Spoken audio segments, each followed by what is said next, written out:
Монгол улсын зэвсэгтүүчэнд мэрэгжлийн ахлагч бэлтгэж эхэлсний 30 жилийн ой энэ он тохиож байна.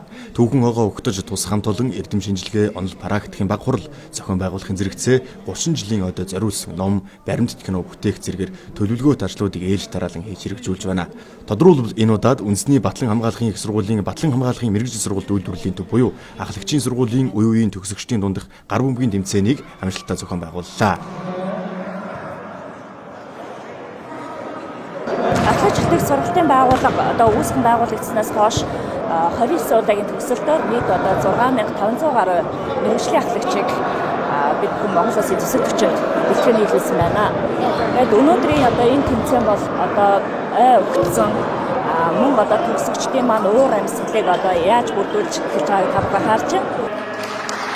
Энэхүү тэмцээний нээлтийн арга хэмжээнд зэвсэгтүүчний жанжин штабын орлогчдаар хурандаа галбадрах, үндэсний Батлан хамгаалахын их сургуулийн захирал бригадын генерал Жаргалан, зэвсэгтүүчний жанжин штабын ахлагч тэргүүн ахлагч Баасан тэргүүтэй, зэвсэгтүүчний зарим удирдлага, төрлийн зэргийн командолуудын тэргүүн ахлагч нар оролцсон юм а. Мөн энэ үеэр үндэсний Батлан хамгаалахын их сургуулийн зарим албаагчдад Батлан хамгаалахын яамны төрийн нэрийн бичгийн дарга бригадын генерал Ган Хуйгийн тушаалаар албан тушаалын зэрэглэлийн дагуу дэд хурандаа Ахмад цолыг олгосон юм а.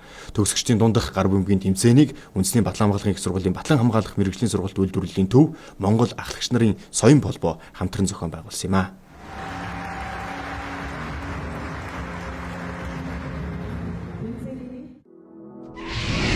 Үндэсний Батлан хамгаалахын их сургуулийн эрдэм студ